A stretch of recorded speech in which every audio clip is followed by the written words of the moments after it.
அனைவருக்கும் என் அன்பின் வணக்கம். என்னை நன்றாக இறைவன் படைத்தனன், தன்னை நன்றாக தமிழ் செய்யுமாறே. அன்னை தமிழுக்கு என் முதல் வணக்கம். நூலேணி பதிப்பகம் கவிச்சிறகுகள் குழுமத்தோடு இணைந்து இன்றைக்கு கவிச்சிறகுகள் என்ற நூலை பற்றி திறனாய்வு செய்ய காத்திருக்கிறோம். நூலேணி பதிப்பகம் வழியாக நடக்க இருக்கிற இந்த திறனாய்வு களத்தில் இன்று இந்த நூலினை திறனாய்வு செய்ய வந்திருப்பவர் கவிஞர் பரிமளாதேவி அவர்கள். நூலேணி பதிப்பக உரிமையாளர், சிறுவர் இலக்கிய செம்மல், சௌமா இலக்கிய விருதுக்கு சொந்தக்காரர் திரு கன்னிக்கோவில் ராஜா அவர்களும் நம்மோடு இணைந்திருக்கிறார். பதிப்பாசிரியர் உரையில் அவர் நம்மோடு உரையாற்றுவார். போன முறை நாம் கரடி டாக்டர் என்ற நூலை அருமையாக கமலா முரளி அவர்கள் திறனாய்வு செய்தார்கள். வெற்றிகரமாக இது இரண்டாவது திறனாய்வு களமாக உங்களை சந்திக்கிறோம். இந்த களத்தில் இப்பொழுது நாம் காண இருக்கிற நூல், அதற்கு முன்பாக அந்த நூலினை பற்றிய அட்டைப்படம், அந்த தகவல்களை எல்லாம் நான் சொல்கிறேன். பரிமளாதேவி அவர்கள் மற்ற செய்திகளை நம்மோடு பகிர்ந்து கொள்வார். இதுதான் இன்னைக்கு நம்ம நூலேணி பதிப்பகம் மற்றும் கவிச்சிறகுகள் குழுமம் இணைந்து வழங்கக்கூடிய திறனாய்வு களம் 2. நம்மோடு திறனாய்வாளராக கலந்திருப்பவர் கவிஞர் பரிமளாதேவி அண்ணாமலை அவர்கள். எழுத்தாளரும், சிறந்த எழுத்தாளர், பேச்சாளர், பன்முகத்திறமையாளர்னே சொல்லலாம் அவங்கள. சிறப்புரை வழங்க நம்மோடு இணைந்திருக்கிறார் பதிப்பக உரிமையாளர் கன்னிக்கோவில் ராஜா அவர்கள். இப்பொழுது நாம் நூலினுடைய அட்டை படத்திற்கு செல்கிறோம்.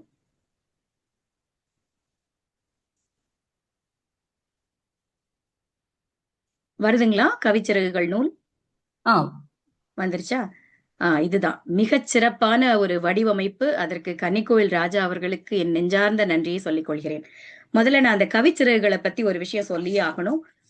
மார்ச் மாதம் 26ஆம் தேதி இந்த கவிச்சிறகுகள் குழுமம் தொடங்கப்பட்டது. கிட்டத்தட்ட இந்த மார்ச்சோட 5வது வருடத்தில் அடியெடுத்து வைக்கிறோம். அந்த ஒரு மகிழ்ச்சியான செய்தியையும் உங்களோடு பகிர்ந்து கொள்வதில் மகிழ்ச்சி அடைகிறேன். இந்த நூல், இந்த கவிச்சிறகுகள் குழுமத்தில் பல கவிஞர்கள் பலவிதமான கவிதைகளை தொடர்ந்து எழுதி ஒரு பயிற்சி பட்டறையாக இந்த கவிச்சிறகுகள் குழுமம் செயலாற்றி வருகிறது. அப்பொழுதுதான் அந்த கவிதைகளை எல்லாம் ஒருங்கிணைத்து ஒரு நூலாக நாம் வெளிக்கொண்டு வரலாம் என்று ராஜா அவர்களும் நானும் நினைத்தோம். அதனுடைய அடிப்படையில் தொகுப்பாசிரியர்களாக நாங்கள் இருவரும் இணைந்து இந்த கவிச்சிறகுகள் முதல் நூல் கவிவானில் சிறகடித்து பறக்கிறது. அதை மையமாக வைத்துதான் இந்த அட்டைப்படமும் தயாரிக்கப்பட்டது. இதை மிக அழகாக வடிவமைத்து கொடுத்த ராஜா அவர்கள் அந்த வடிவமைப்பு துறையில் தனக்கென ஒரு முத்திரையை படைத்தவர். அவருக்கு இந்த நேரத்தில் என்னுடைய அன்பான நன்றியையும் வாழ்த்துகளையும் பாராட்டுகளையும் தெரிவித்துக் கொள்கிறேன். இப்பொழுது நாம் நூலிற்கு செல்லலாம். திறனாய்வு செய்வதற்கு நம்மிடையே நம் பரிமளாதேவி அவர்கள் வந்திருக்கிறார்கள். இந்த நூலை பற்றி சொல்ல வேண்டுமானால் கிட்டத்தட்ட இந்த நூல் 80 பக்கங்களை கொண்டது. இதனுடைய விலை 110 ரூபாய் மட்டுமே. இந்த நூலின், நான் முன்பே சொன்னது போல, நூலேணி பதிப்பகத்திலிருந்து வெளியிடப்பட்ட நூல். இப்ப மிச்ச தகவல்கள் எல்லாமே திறனாய்வாளராக நம் பரிமளாதேவி அவர்கள் நம்மோடு பகிர்ந்து கொள்ள வருகிறார். வாங்க பரிமளாதேவி அவர்களே, ஆவலோடு காத்திருக்கிறோம் கவிச்சிறகுகளின் திறனாய்விற்காக. வணக்கம். அனைவருக்கும் வணக்கம். கேட்குதுங்களா? நூலேணி மற்றும் கவிச்சிறகுகள் குழுமம் இணைந்து நடத்தக்கூடிய இந்த திறனாய்வு களத்தில் பங்கு கொள்வதில் பெருத்த மகிழ்ச்சியும் பெருமையும். இந்த ஒரு நல்ல வாய்ப்பை எனக்கு தந்த அன்பு தோழி கவிஞர் நெல்லை அன்புடன் ஆனந்தி அவர்களுக்கும் மற்றும் நூலேணி பதிப்பகத்தின் உரிமையாளர் அன்பு தோழர் திரு கன்னிக்கோவில் ராஜா அவர்களுக்கும் என் மனமார்ந்த நன்றியும் வணக்கமும். இந்த திறனாய்வு களத்தில் நூலேணி மற்றும் லாலிபா பதிப்பகத்தின் இருந்து வெளியிடப்பட்ட நூல்கள் திறனாய்வு செய்யப்பட உள்ளது. அந்த வரிசையில் 2வது புத்தகமாக கவிச்சிறகுகள் என்ற புத்தகம் இன்று திறனாய்வு செய்யப்பட உள்ளது. இது ஒரு கவிதை தொகுப்பு நூல். இதன் தொகுப்பாசிரியர்கள் அன்பு தோழி திரு கன்னிக்கோவில் ராஜா அவர்களும் நெல்லை அன்புடன் ஆனந்தி அவர்களும். இந்த புத்தகத்திற்கு செல்வதற்கு முன்பாக நாம் இந்த இருவரை பற்றி பேசியே ஆக வேண்டும். இங்கு முதலில் திரு கன்னிக்கோவில் ராஜா அவர்கள் ஒரு எழுத்தாளன் தன் சிந்தனையில் தோன்றுகின்ற எழுத்துக்களை ஒரு முத்துக்களை உதிர்ப்பது போல உதிர்த்துவிட்டு சென்று விடுகிறான். அதன் பிறகு அந்த முத்துக்களை மாலையாக கோர்த்து அதை ஒரு அணிகளின் ஆக்கி அதை கடை வீதிக்கு வியாபாரத்திற்கு ஏற்ற நிலையில் கொண்டு வந்து தருவது, அந்த எழுத்துக்களை கொண்டு வந்து தருவது ஒரு பதிப்பகத்தின் வேலை.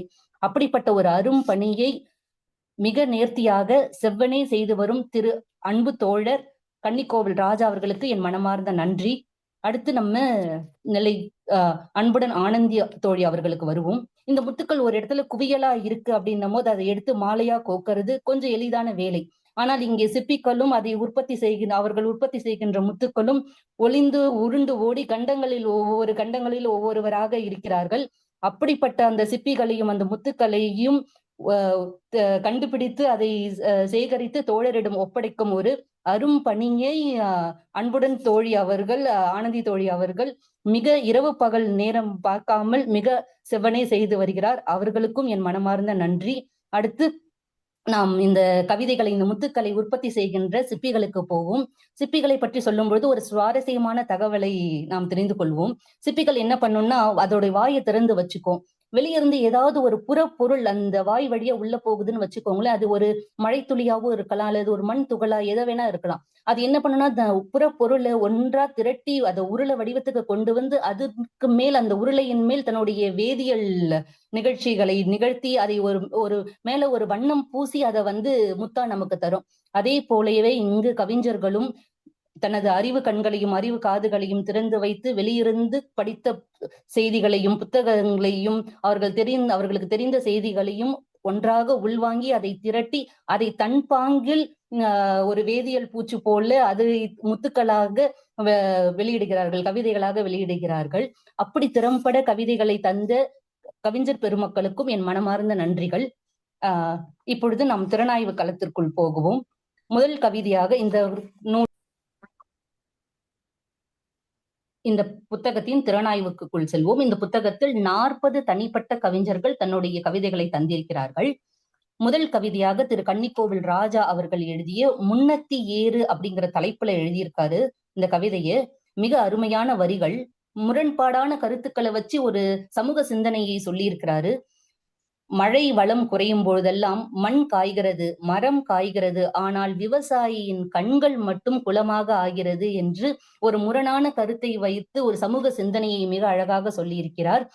விவசாயிகளால் இன்றும் தான் உற்பத்தி செய்கின்ற பொருள்களுக்கு தன்னால் விலை நிர்ணயிக்க முடியவில்லைங்கிற சமூக அவலத்தையும் கூறி, எப்பொழுது விவசாயமும் மண்ணும் மேம்படும் என்றால் விவசாயம் சிறக்கும் பொழுது மட்டுமே விவசாயியின் வாழ்க்கையும் சிறக்கும் என்று கூறியிருக்கிறார்.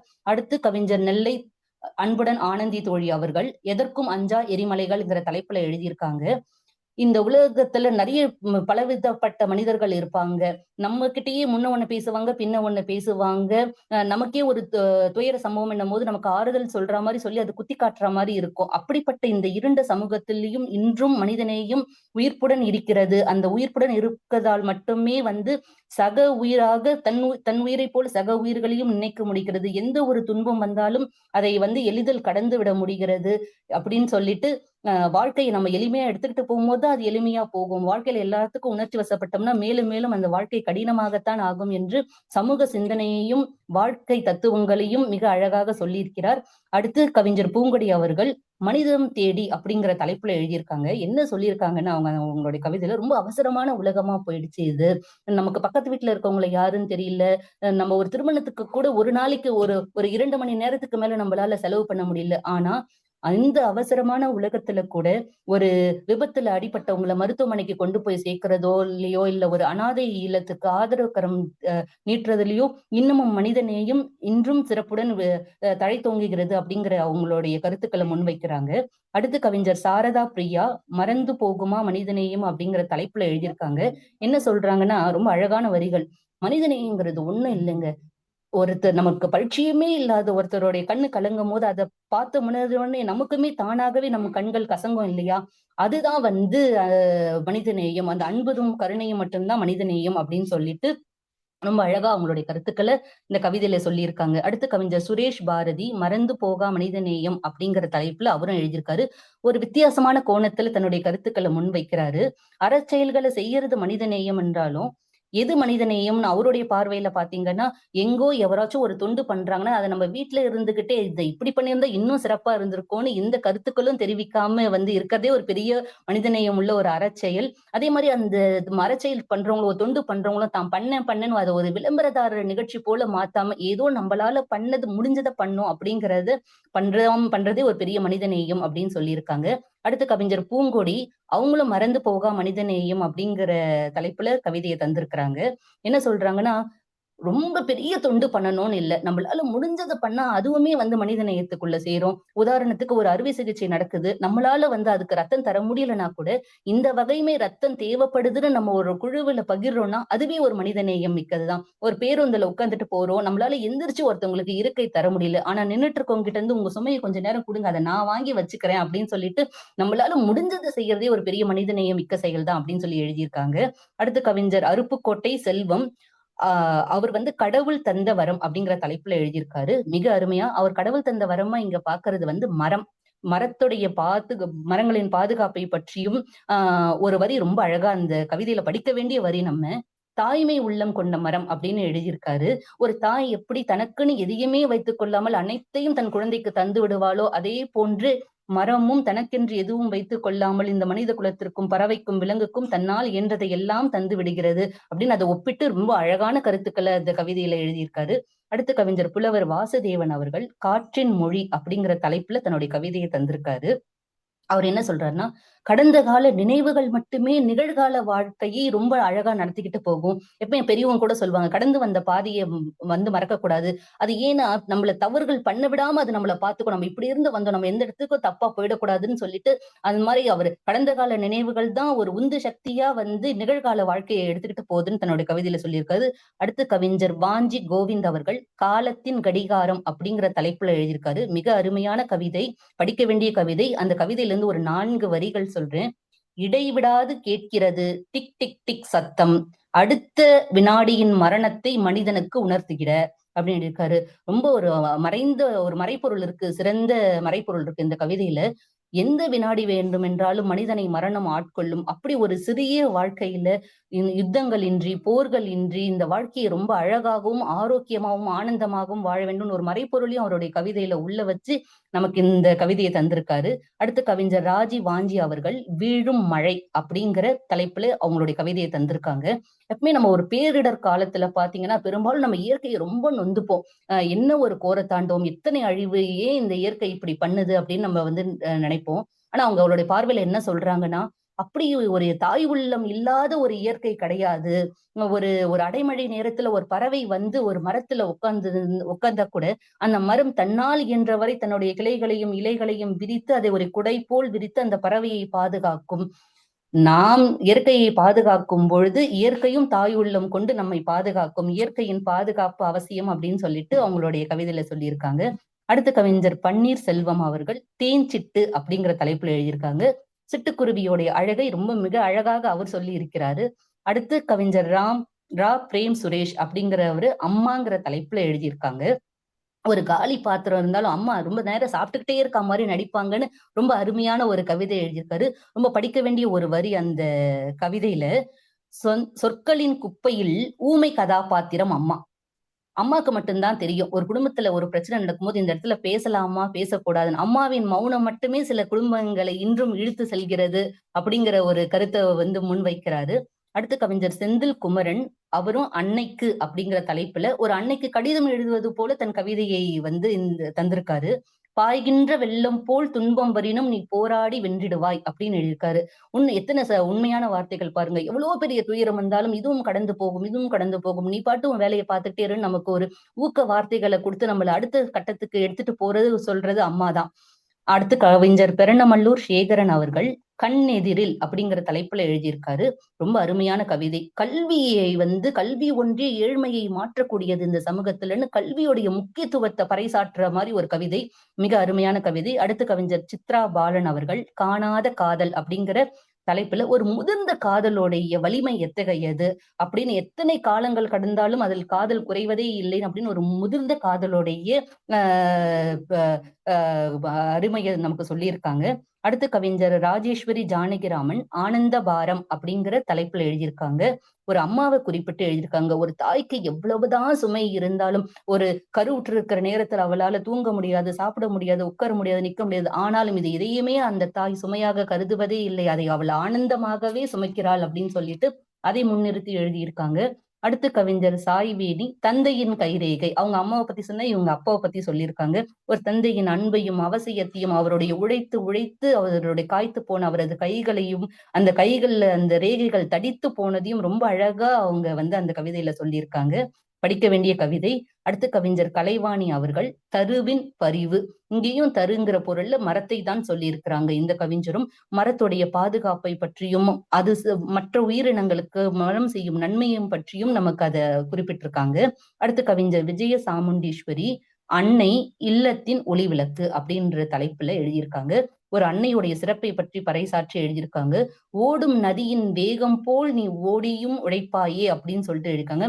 ஒரு குடும்பம் தடையில்லாம ஓடுதுன்னா அதோடைய பெற்றோர்களின் ஓட்டம், குறிப்பாக அம்மாவின் ஓட்டம் அதில் மிக நேர்த்தியாக இருக்க வேண்டும் என்பது ரொம்ப அழகா சொல்லியிருக்காங்க.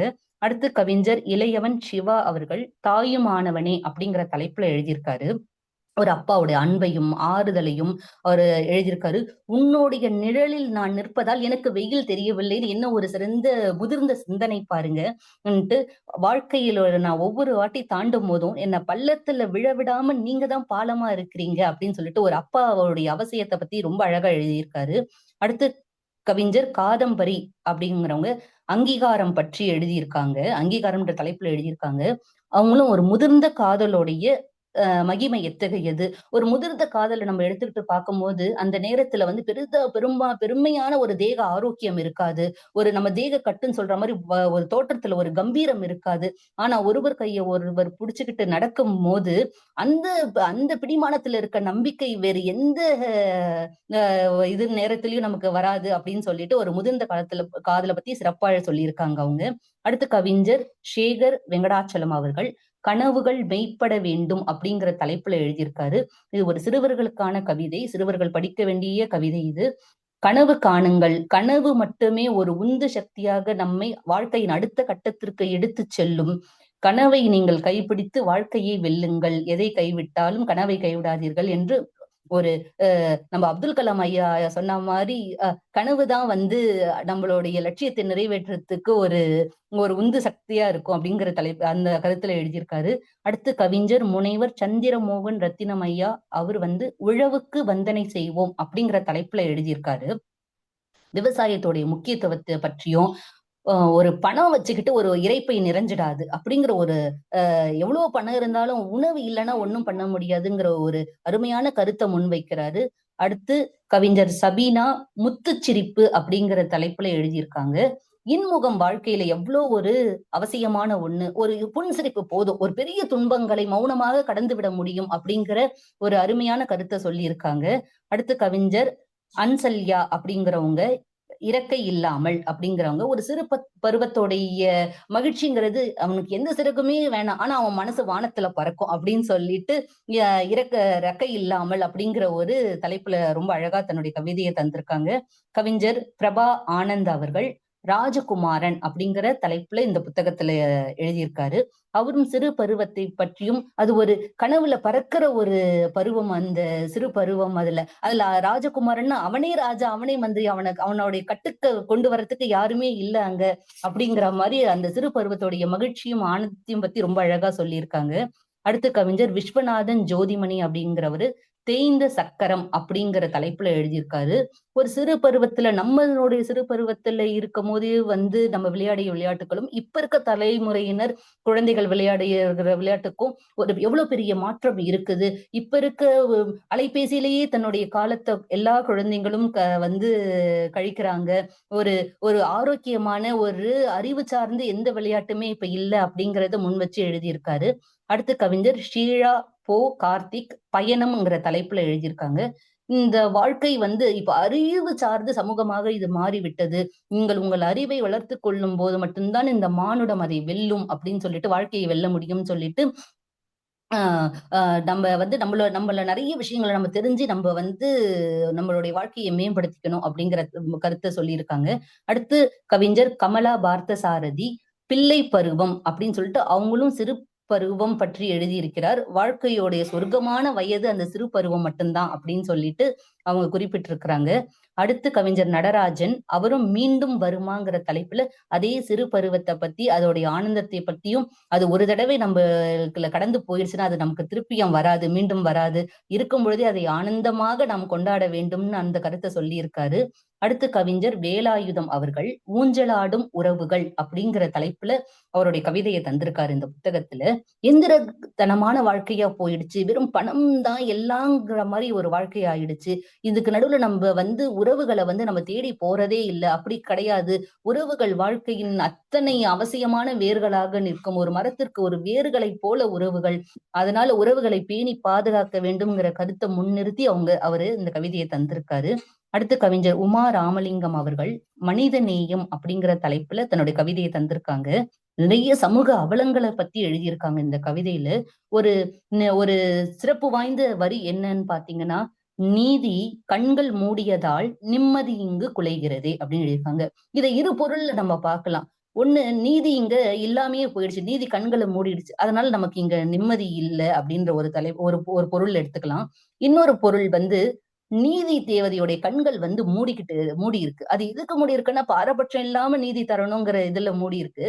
ஆனா அந்த கண்கள் மூடி இருக்கிறதே சில பேருக்கு சௌகரியமா இருக்கு. மூடிதானே இருக்குன்ற தைரியத்திலேயே நிறைய பேர் ரொம்ப தைரியமா தவறுதல்கள் பண்றாங்க அப்படின்ற இரு பொருள் படுற மாதிரியும் அவங்களுடைய வரியை தந்திருக்காங்க.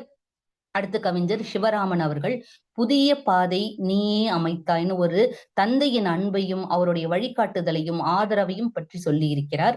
அடுத்த கவிஞர் ஸ்வர்ணா சபரிகுமார் தெருவோர குழந்தை அப்படிங்கிற தலைப்புல பெண் குழந்தைகளுக்கு சமூகத்தில் நடக்கக்கூடிய அவலங்களை பற்றியும் பெண் குழந்தைகளின் பாதுகாப்பு எவ்வளவு முக்கியம் என்கிறதை பற்றியும் மிக அழகாக தன்னுடைய கவிதையில் சொல்லியிருக்கிறார். அடுத்து கவிஞர் புவனேஸ்வரி முருகேசன் அவர்கள் உருண்டோடும் வாழ்க்கை அப்படிங்கிறது இதே வாழ்க்கையோட எல்லா கட்டங்களும் வேகமாக உருண்டு ஓடிவிடும். அதுல அவர் சிறுவர்களின் விளையாட்டுல எத்தனை மாற்றங்கள் வருது, நம்ம சிறு பருவத்துல இருக்கும் போது எப்படி அந்த பருவங்க எவ்வளவு வேகமா கடகடன்னு உருண்டு போயிடுச்சு அப்படிங்கறது ரொம்ப ஒரு நெகிழ்ச்சியான ஒரு கவிதையை தந்திருக்காரு. அடுத்து கவிஞர் முத்துலட்சுமி ஸ்ரீனிவாசன் அவர்கள் தாயுமானவன் அப்படிங்கிற தலைப்புல எழுதியிருக்காங்க. ஒரு இயல்பான தலைப்பு தான். ஆனா அந்த புத்தகத்தை படிச்சு பார்க்கும் போதுதான் தெரியுது அவங்க அந்த தலைப்பை எப்படி வித்தியாசமா கையாண்டு இருக்காங்க அப்படின்னு சொல்லிட்டு. நம்ம தாயுமானவன் உடனே நம்ம நினைவுக்கு வரக்கூடிய சிந்தனை ஒரு தாயோடைய இடத்துல ஒரு அப்பா நம்மளை எப்படி பாத்துக்கிறாரு அப்படிங்கிறது தான் நமக்கு நினைவு வரும். ஆனா அவங்க எப்படி இதை அணுகி இருக்காங்கன்னு அந்த தலைப்பை, ஒரு குழந்தை ஒரு அம்மாவுக்கு கொண்டு சாப்பாடு ஊட்டுது. அப்ப அந்த குழந்தை அவன் தாயை அவளுடைய தாய் எப்படி பார்த்து கொள்வாளோ அதே போல பார்த்துக்குது. அப்ப அந்த குழந்தை தாயுமானவனாக ஆகிறான்னு ஒரு அந்த தலைப்பை வித்தியாசமான கோணத்துல அணுகியிருக்காங்க. வாழ்த்துக்கள். அடுத்து கவிஞர் செல்வமுத்து குமரன் வளமையின் வெள்ளோட்டம் அப்படிங்கிற தலைப்புல எழுதியிருக்காரு. அவரும் ஒரு விளையாட்டுல ஏழை குழந்தைக்குன்னு ஒரு விளையாட்டு இப்ப ஆயிடுச்சு, ஒரு மேல்தட்டு மக்களுடைய குழந்தைகளுக்குன்னு ஒரு விளையாட்டுன்னு ஆயிடுச்சு. விளையாட்டுல கூட நிறைய ஏற்றத்தாழ்வு இருக்குன்னு ஒரு சமூக சிந்தனையையும் முன்வைக்கிறார் அவருடைய கவிதையில. அடுத்து கவிஞர் மேனகா நரேஷ் அவர்கள் மறந்து போகா மனிதநேயம்ங்கிற தலைப்புல அவங்களும் எழுதியிருக்காங்க. இந்த உலகத்துல இன்றும் மனிதநேயம் தழைத்தோங்கி நிறைந்து இருக்கிறது, அதனால் மட்டுமே அறச்செயல்கள் தொடர்ந்து நடக்கிறது. அவங்க ஒரு வரி எழுதியிருக்காங்க, பூமியின் மீது வெள்ளை பூக்களை உதிர்க்கிறது மரங்கள் அப்படின்னு எழுதியிருக்காங்க. இது இயல்பா நடக்கிற ஒரு நிகழ்ச்சி. பூமியில ஒரு மரம் ஒரு மண் மீது வெள்ளை பூக்களை உதிர்ப்பதுங்கிறது ஒரு இயல்பான நிகழ்ச்சி. ஆனா அவங்க தானா ஒரு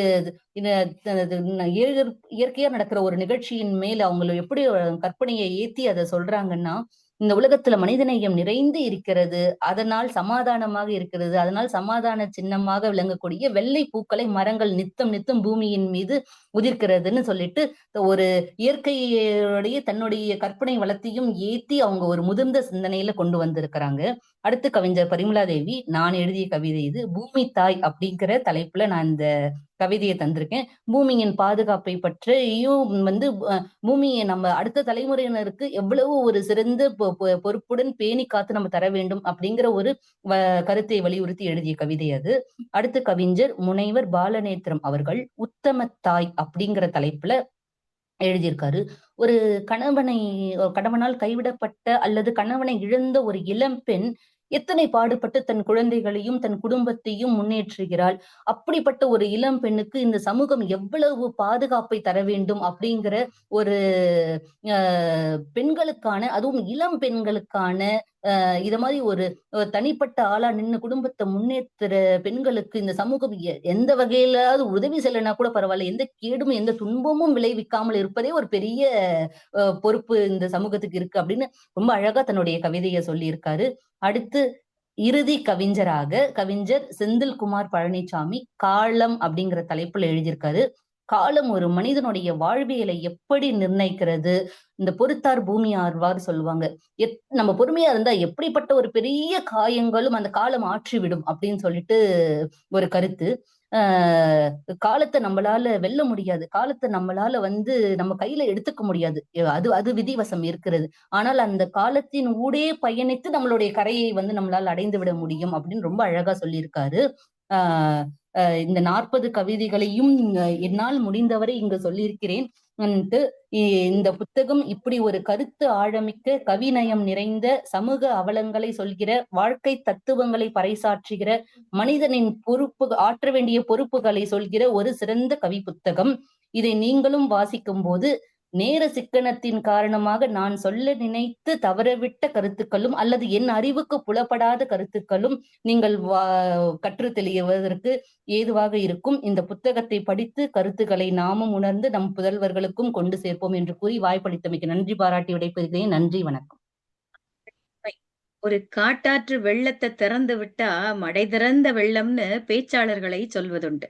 அது மாதிரியாக உங்களுடைய பேச்சு எப்பொழுதுமே கவிஞர் பரிமளாதேவி, ஏன்னா இப்ப அவர்கள் மற்ற கவிஞர்களை உயர்த்தி அவர்களுடைய சிறப்பான அம்சங்களை எல்லாம் எடுத்து சொன்னார்கள். பரிமளாதேவியை பத்தி ஒரு விஷயம் சொல்லணும்னா, ஒரு கவிதைன்னு எடுத்துக்கிட்டா அவர்களுடைய பார்வை நோக்கு எப்பவுமே ஒரு தனித்துவமான பார்வையாக இருக்கும்.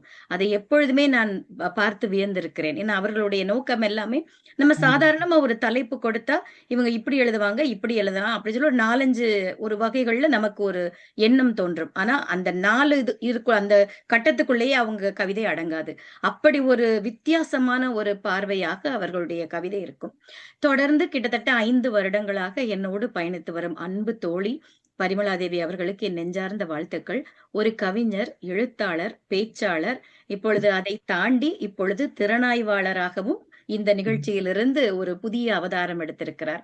மிகச்சிறப்பாக, அதாவது ஒரு கிட்டத்தட்ட இதுல 59 கவிதைகள், குறிப்பா ஒரு 25 கவிஞர்களுக்கு மேல, சில கவிஞர்கள் 2 கவிதைகள், சில 40 பேரே இருக்கிறாங்க. சரி, 40 பேருடையத நான் நேரம் கணக்கு பார்த்துட்டு இருந்தேன்.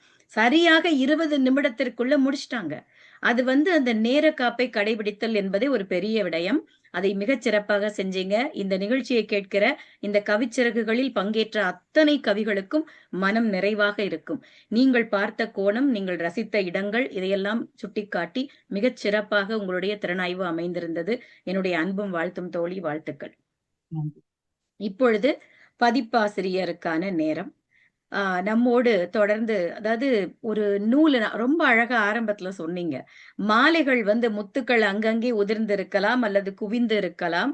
அதை யார் ஒருவர் அழகாக மாலையாக கோர்த்து அதை கொடுக்கிறாரோ அவருக்குத்தான் மொத்த பெருமையும் போகும்ன மாதிரி ஒவ்வொரு நூலுமே நம்ம ராஜா அவர்கள், ஏன்னா நம்ம அடிச்சு சொல்லலாம், மத்த பதிப்பகத்துல நம்ம பதிப்பிட்டிருக்கோம், இருந்தாலும் ராஜா அவர்களுடைய வடிவமைப்பு மாதிரி ஒரு வடிவமைப்பு எங்கேயுமே நீங்க பார்க்க முடியாது. ஏன்னா நம்முடைய நண்பர் என்பதற்காக நான் சொல்லவில்லை, நம்ம முகம் தெரியாத நண்பர்கள் கூட இந்த வடிவமைப்பை பார்த்து ரொம்ப அழகா பண்ணியிருக்காங்கன்னு நம்ம பதிப்பகத்துக்கு வந்தவர்கள் ஏராளம். அதை தொடர்ந்து செவ்வனே செய்து கொண்டிருக்கக்கூடிய, ஏன்னா அவர் ஒரு சிறந்த கவிஞர், எழுத்தாளர், அதெல்லாம் தாண்டி அவருக்கு அந்த வடிவமைப்பு கொடுக்கிற ஆனந்தம் வேற எதுவுமே தராதுன்னு அடிக்கடி சொல்லுவாரு மேடைகள்ல. இப்பொழுது கவிச்சிறகுகள் நூலை அழகாக தொகுத்த பதிப்பக உரிமையாளர் கன்னிக்கோவில் ராஜா அவர்களை அன்போடு அழைக்கிறேன் அவருடைய சிறப்புரைக்காக. வாங்க ராஜா. வணக்கம். வணக்கம். ரொம்ப மகிழ்ச்சியா இருக்கு. ஒரு நூல் வெளியே வருது அப்படின்றது ஒரு பிரசவத்துக்கு சமம் அப்படின்னு சொல்லிட்டு உலகம் முழுக்க சொல்லிட்டு இருக்காங்க.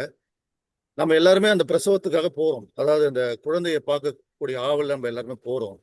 பார்க்குற நம்ம பார்த்துட்டு அதோட வந்துடுறோம். இந்த தாய்மாமன் உறவு அல்லது உறவுகள் மட்டும்தான் அதுக்கான பரிசுகள் கொடுப்பாங்க. அந்த குழந்தைய எங்களோட உறவு அப்படின்னு சொல்லிட்டு ஒரு பரிசு கொடுப்பாங்க. அந்த மாதிரிதான் இந்த விடயத்தை நான் பார்க்கிறேன். ஒரு நூல் வெளிவருது அப்படின்றது வந்து ஒரு எழுத்தாளருக்கு மகிழ்ச்சியை கொடுக்கறத தாண்டி ஒரு வாசகனுக்கு அது மகிழ்ச்சியை கொடுக்கணும்.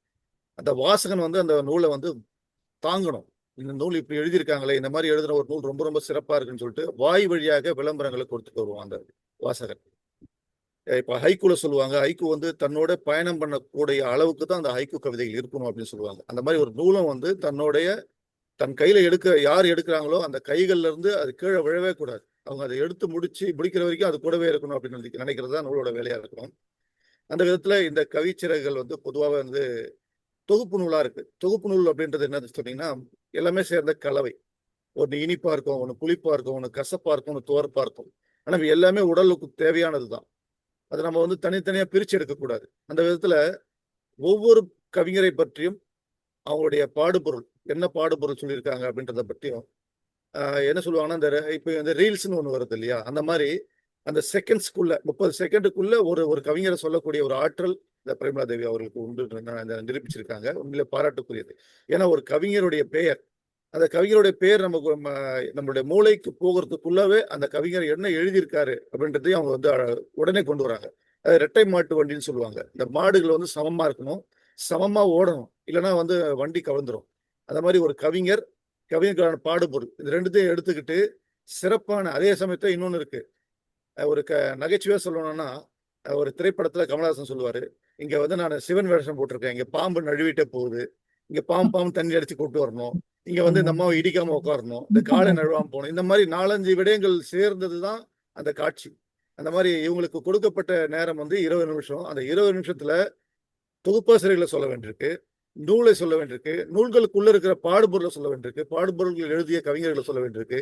எல்லாத்தையும் தாண்டி எனக்கு நிமிடங்கள் அல்லது நொடிகள் குறைவாகத்தான் இருக்கு.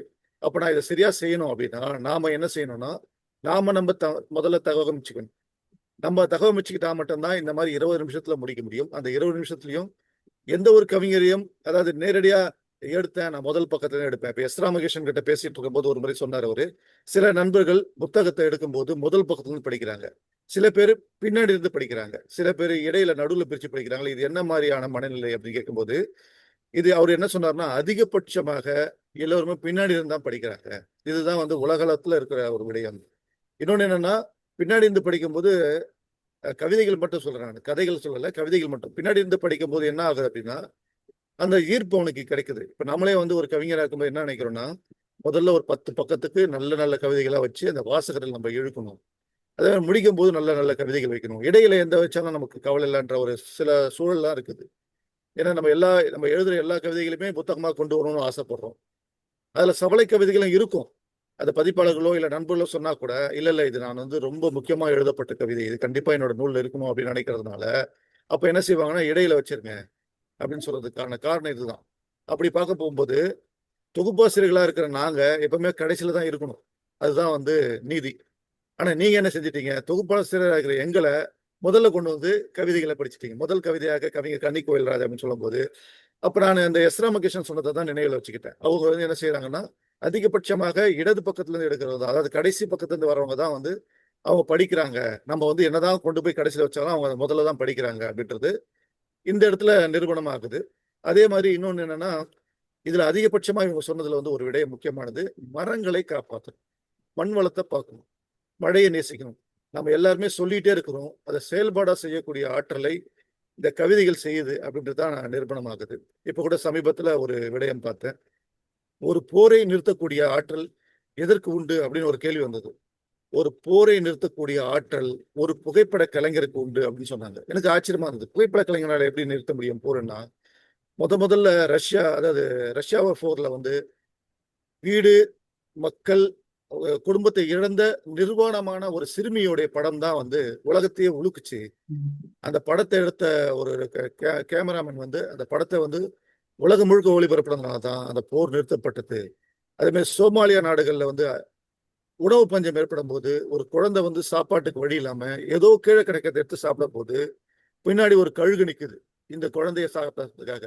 அந்த படம் தான் பஞ்சத்துக்கான முற்றுப்புள்ளியா இருந்தது அப்படின்னு சொல்றாங்க. ஆக ஏதோ ஒரு புள்ளி ஏதோ ஒன்னை நிறுத்தக்கூடியதா இருக்குது. அப்படி பார்க்கும்போது இந்த திறனாய்வு காலத்துக்கு ஒரு மையப்புள்ளியா ஒரு திறனாய்வாளர் இந்த நூலை தூக்கி பிடிக்கிறார். ஏன்னா அந்த தூக்கி பிடிக்கிறதுன்றது வந்து ரொம்ப ரொம்ப முக்கியமானது. நம்மளுடைய திருவிழாக்கள்ல வந்து குழந்தைகள் வந்து நம்மளோட காலுக்கு கீழே தான் இருக்கிறாங்க, நம்மளோட குழந்தைகள். அப்போ என்ன செய்யறோம்னா, அந்த குழந்தைக்கு வந்து தேரோ அல்லது வந்து சாமியோட சப்பரமோ தெரிய மாட்டுது. அப்புறம் என்ன செய்யறாங்கன்னா, ஒரு தகப்பனோ இல்ல தாய் மாமனோ இல்ல அம்மாவோ கூட அந்த குழந்தை தூக்கி தன்னோட தோல்ல வைப்பாங்க. தோல்ல வைக்கும்போது தன்னோட குழந்தை வந்து தனக்கு மேல பார்க்கும். அதாவது தலைக்கு மேல அந்த குழந்தை உட்காரும்போது அந்த தேரையோ சப்பரத்தையோ பார்ப்போம். அப்படிதான் இந்த பரிமளா தேவி வந்து கவிச்சிறகுகள் அப்படின்ற குழந்தைய தன்னோட தோல்ல தூக்கி வச்சதுனால தான் இந்த 40 குழந்தைகளுமே, அதாவது 40 கவி குழந்தைகளும் இந்த சிறப்பான உலகத்துக்கு அறிமுகப்படுத்தப்பட்டிருக்காங்க அப்படின்னு நான் நினைக்கிறேன். திருநாவுக்கரம் ஆரம்பிக்கப்பட்டதுக்கான முக்கிய நோக்கமே இதுதான். ஒரு நூலை எழுதக்கூடிய ஒரு எழுத்தாளர்களுக்கு அதை கொண்டு போய் சேர்க்கக்கூடிய வேலையை இந்த நூலேணி பதிப்பகமும் லாலிபாப் சிறு உலகமும் செய்யணும்னு நாங்கள் எதிர்பார்த்தோம். அதுக்காக கை கோர்த்தது தான் நூலேணி பதிப்பகமும் கவிச்சர்கள் குழுமமும் சேர்ந்து இந்த நூலை திறனாய்வு பண்ணியிருக்கோம். சென்ற முறையும் சிறப்பான திறனாய்வு அப்படின்னும் போது அது எங்களுடைய ஒரு தனிப்பட்ட நூல் அப்படின்றது தான் மகிழ்ச்சியா இருந்தது. அதை தாண்டி இன்னைக்கு 40 பேருடைய பெயர்களும் உலக அளவுல உச்சரிக்கப்படுது. ஒவ்வொரு முறையும் உச்சரிக்கப்படும் போது அந்த கவிஞர் யாரு, கவிஞர் என்ன அப்படின்னு சொல்றதுக்குரிய அளவுக்கு இந்த திறனாய்வு களம் சரியாக அமைஞ்சிருக்குது. எங்களுடைய நோக்கம் சரியா நிறைவேறிக்குது. அதுக்கான ஒத்துழைப்பை நல்கிய பரிமளா தேவி அவர்களுக்கு மிகுந்த நன்றி. அதே மாதிரி இந்த நிகழ்ச்சியை எப்போதுமே சிறப்பாக தொகுத்து வழங்கக்கூடிய கவிஞர் நெல்லை அன்புடன் ஆனந்தி அவர்களுக்கும் நன்றி. அதை தாண்டி ஒரு விடயம் என்னன்னா, ஒரு அமைப்புகள் தொடங்கப்படுவது வந்து ரொம்ப ரொம்ப எளிமையான விடயம். ஏன்னா இந்த காலகட்டத்துல உங்களுக்கு வந்து புரணம் இருக்குது, முகநூல் இருக்குது, யார் வேணா ஆரம்பிச்சிடலாம். ஆனா அந்த அமைப்புல எழுதப்பட்ட கவிதைகளை நூலாக்குவது அப்படின்றது வந்து ரொம்ப ரொம்ப சிரமமான காரியம். இதுக்கு முழு ஒத்துழைப்பு வந்து கவிஞர் நெல்லை அன்புடன் ஆனந்தி தான் சேரும். என்ன காரணம் அப்படின்னா, இதுக்கான ஒரு தொகை கூட அவங்க யார்கிட்டயும் வாங்கல. புத்தகம் வேணுன்றவங்க மட்டும் புத்தகத்தை வாங்கினா போதும் அப்படின்ற ஒரு நிபந்தனையோடு தான் அந்த புத்தகம் ஆரம்பிக்கப்பட்டது. இது தொடர்ந்து வரும் அப்படின்னு அந்த உறுதியை சொல்லியிருக்கிறாங்க.